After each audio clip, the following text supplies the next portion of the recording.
All right, Bobby, can you hear me? Yeah. All right, so we're recording, and this is something you could say to whoever that has been in support of you not being executed. For just myself or just everybody in general? To Because, everybody, it's you. You get a chance to say what you want to say right now. okay, well, I guess, well, first of all, my name is Bobby Fratta, and I'm scheduled to be executed in 2 days on the 10th of January. And for me personally, it's been kind of an enlightening experience as far as I never gave any thought to the death penalty, even though I was a police officer. And now that I'm going through it, I can understand how it's so ridiculously tormenting for the inmates to be put through this. And the government is a system that's supposed to be leading by example. So for me, I worked for the government as a police officer, and we're supposed to portray good examples of how to treat the citizens. And when the government itself is killing people, and not just killing them like in a humane way, like somebody who, and I hate to sound morbid, but just walks across the street and gets hit by a car or something. But to have you knowing the day and time and everything that you're going to die, and it's just prolonged, and everything that they put you through beforehand, this is torturous. And I can't believe that the government of we the people actually allows this to happen. I have a total change of mindset regarding the death penalty now that I've been put through this myself. And if I were to get blessed with getting out, or not having the death penalty over me, this is something I would like to join Abe and the others speaking out again. So Well, that's your moment. How do you maintain your hope? Because we've been talking a few times now, and you always seem in such high spirits. And how do you do that in the situation that you're in? well, I guess I don't view it that I have the high spirits, but I do have hope of that. Something will happen in as far as the justice, because you grow up believing that the system isn't corrupt and that justice should prevail. But the closer things get, I'm starting to get pretty disillusioned about it, to be honest with you. But I guess at my age, I'll be 66 next month, if I make it. But it, I'm kind of ready to go. So that's how I'm viewing it. Also, is Yeah. I'm just tired for 27 years of suffering. Yeah. Well, there's people that'll be hearing your voice from all over the world, from Europe and Asia and sometimes South America and even Africa, that are paying attention and watching what's happening and recognizing, the absolute um, the absolute uh, horror of this. But and I just want you to know, people are watching, people are listening, Right.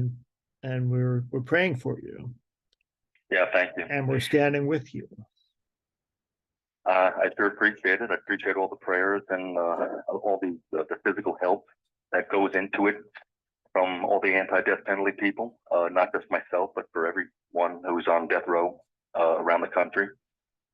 And I guess to anybody who is thinking about moving here, don't unless they get rid of the death penalty. But At least don't move to a state that has the death penalty. yeah, Um, Not until the government changes. You're probably better off in the country you're in, and you don't realize it. well, Yeah. there's so many things that we all could advise each other to do, but you know, if there was any mark you'd want to leave on the world, this is your opportunity to say it beyond what you've already said. You know, Yeah, okay. I do have one thing I would like to say, that if I am executed, that there is no safeguard in place to get claims heard that are meritorious. And that's something that I had wanted my attorneys to file in the Supreme Court as one of these last minute questions here, because I myself, and I'm sure other inmates have done the same thing, we exercise all due diligence to get claims filed ourselves pro se. And yet when we do, the courts just totally ignore us because they don't want to accept things coming from just an average layperson. They are partial to the attorneys, and they all want to look out for just I guess they look down their noses at lay people. And so when anybody does all these pro se filings, right, like for myself, none of my issues have been heard. And if people ever get a chance to read the subsequent writ my attorneys just filed, you'll see they talk about that, how I've exercised all due diligence and there's no safeguards in place. I stand to be executed in 2 days without my claims of legal insufficiency and actual innocence ever being ruled on. They're just ignored.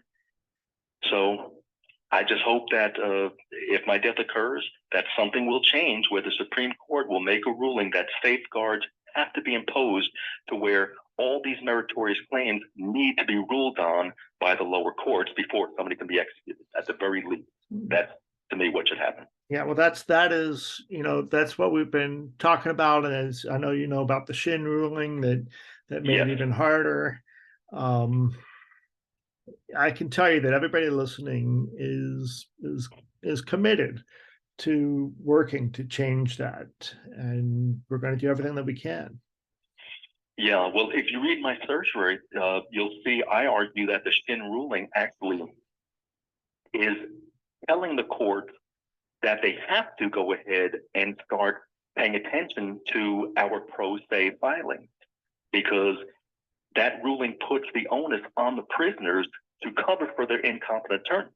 Because as things stand, most attorneys are not effective in our appeals. And let's face it, more than half the time, the attorneys are actually sabotaging us, just working for the same corrupt system that's paying them. So I think Shin supports the kind of safeguard I'm talking about, but there needs to be an official ruling saying so. And right now, unless the Supreme Court grants my certiorari on it, then I don't know, maybe somebody else can have their attorneys make such a filing to such safeguard and use Shin as an example. Amen to that. I want to give you a chance to say that you weren't necessarily criticizing your current attorneys. Oh, my current attorneys are the best I've had. Amy Fly and Doc Fryman, they were the first ones who actually filed what I wanted filed for the very most part. They're the first ones in 27 plus years. So in other words, you feel like you've had ineffective assistance of counsel up until now? Yes, definitely. And you had to go through a whole process to fire previous attorneys. Yes, I did. Oh boy, and that was I went through quite a bit of hardship to get an attorney dismissed and everything. Now, my other attorney, who's still my attorney now, James Ridding, he did an adequate job filing a claim back after my first file that did get me the second file.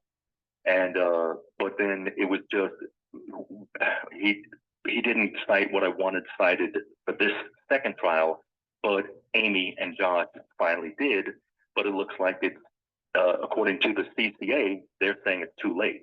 Now, I don't think it was too late, but the CCA is so corrupt, they always want to just dismiss subsequent writs by saying it didn't meet the requirements of subsection 5 of 11071. Yes, it did.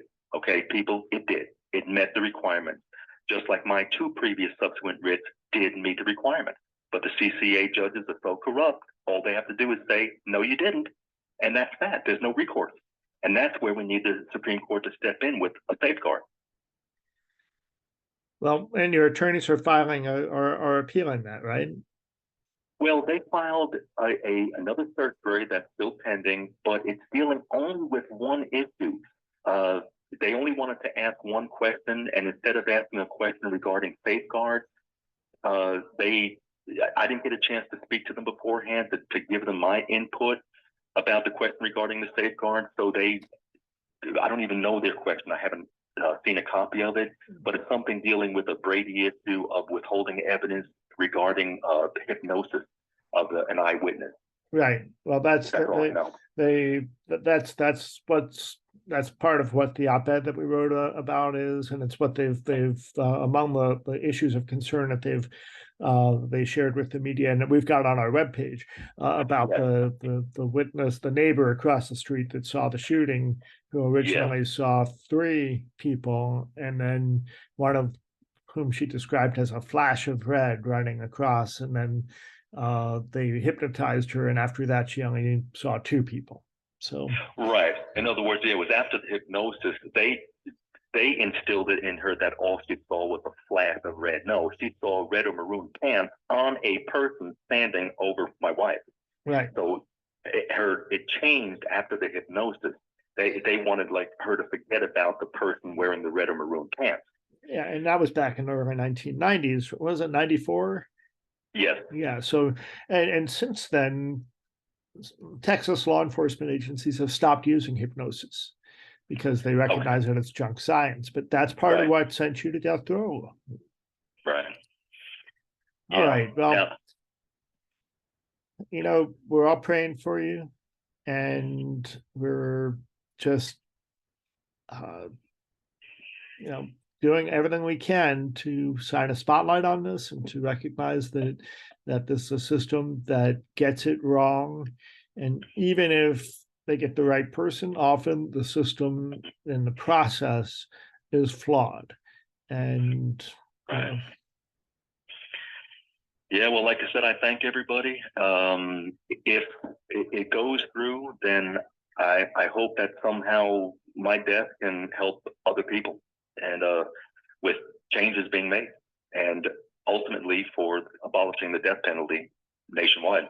Okay, well, we're going to do our best, and if it does happen, then we'll be keeping your legacy alive. We'll make sure that that webpage is transferred over to something that we can control, and you know, and we'll make sure it's very clear what the issues were, and that there was too much doubt. Even if we can't necessarily prove your innocence, we can say that we can absolutely say there was too much doubt. That's the challenge. So, I'm going to turn off the recording here, and then we can close it up. So, let's see. All right. You said it's done now?